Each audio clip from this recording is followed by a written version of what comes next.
Hi you guys, it is Heidi. Welcome back to Listen, I Have an Idea. It is day 16. I don't actually think I said it yesterday, but we are beyond the halfway point. Isn't that crazy? I'm currently about 500 words behind. If you watched my video yesterday, which was writing all night, I stayed up and pulled my first ever all-nighter, not last night, but the night before, and I caught up on all of the words that I had not written, which was about 8,000 of them. After that, I wrote about 1,000 words in the evening, so I was almost caught up to the 25,000 word mark. I'm about 500 words behind that, and that is because I have hit a writer's block. And that's what I'm going to be talking about today. But before I get into today's video, I just wanted to show you this. In my first Writer Spotlight video, one of the people I highlighted was Linda Barcy, and she suggested to print off your work as you've been working on it. And so this is mine. I held this up in my first video, but look at how thick it's become. Do you see that? Maybe you can. There we go. That's 65 pages worth. That's insane. It's double spaced, of course, but like, look at that. There's words on pretty much every page. I'm really happy with it, and just holding it is insane because it's so thick. This is the thickest piece of document I have ever held. So I'm really proud of myself so far, and there's still so much more yet to write. I'm currently working on chapter 10, which is kind of insane that I'm 10 chapters in. I'm aiming for 25 because it's a Christmas story. So 25 chapters, 25 days until Christmas. That works for me. The chapter that I'm currently working on is kind of like a fluff chapter. It doesn't necessarily need to be there. However, there's an event that takes place in that chapter that will lead to a character relationship that kind of forms later on at the end of the book. It's kind of a necessary chapter. I'm just having troubles forming the conversation that my main character Everett has with his ex-best friend Evie, who is eventually at the end of the book going to be his girlfriend.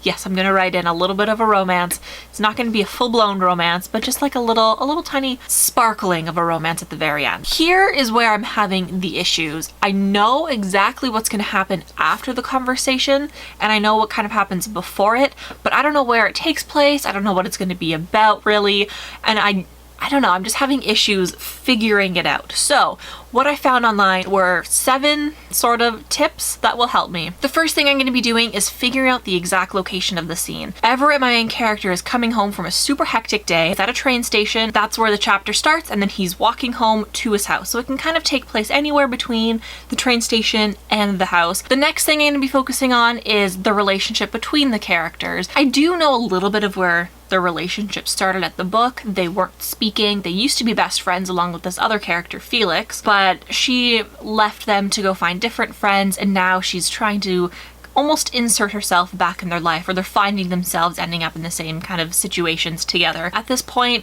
they're on speaking terms, but they're not the best of friends yet. Very end of the conversation, I don't want them to be on speaking terms. I want her to feel kind of hurt by whatever it has to say. The third thing I'm focusing on is the effects of this conversation and how it's going to affect their relationship. I don't want it to be too blown out of proportion. I want them to still be friends by the end of it, but I want her to be hurt by his words, but understanding that his words they're truthful, and she really needs to start thinking about certain things. It's not going to be as big of a deal for him as it is for her, so I don't know. I don't really have a fully formed idea of what this conversation is going to be yet. The other tips I've found online are just write it multiple times. Figure out different ways to write the conversation and just keep going. I've done that already. I've written it 3 different times, but none of them have really captured my attention, and I haven't erased them, but I haven't counted them into my daily word count. So I have been going back and trying to see if I can kind of piece them together, but nothing's really working. The next thing, which is something that I have done in previous documents, but I haven't done for this yet, is to write it out in point form. So completely ignore all of the punctuation, just boom, boom, boom, boom, boom, keep writing it and see if that works. Tip number 6 is to read what you've written aloud. This has worked really well for finding different spelling mistakes and grammatical errors, but in this case, by reading the conversation aloud, changing my voice, I'm getting a better sense of exactly how the characters are saying it. Last thing, and this is going to be the last resort, is just to move on. Just to ignore it and go on to the next chapter. I personally do not want to have to do this. I really enjoy just writing my novel just from the beginning to the end. I haven't had to skip anything yet, which I found to be just great because that way I don't have to go back and to think about certain things. I can just kind of do it stream of consciousness. So that will be the absolute last resort. So that is it on writer's block. I really hope I don't have to post another video saying, oh no, I don't know what to write. If you are experiencing a writer's block and this video was absolutely not helpful for you, I am so sorry. I will leave a few links down below that I found helpful. I find that most people just say, oh, go take a break, go get a drink, go switch up your locations, go watch some Netflix, but I find that all of those are very time wasting. And when you're writing, you don't want to waste time. I can waste time watching YouTube, and I have, but when you're writing, you want to be writing. So I'll leave a few different helpful links down below. Thank you guys so much for watching. Keep writing. We are almost there. After today, hopefully everybody is above the 25,000 word mark. If you're not, it is totally okay. We all work at our own pace. Thank you for watching. I'll see you guys tomorrow. Bye.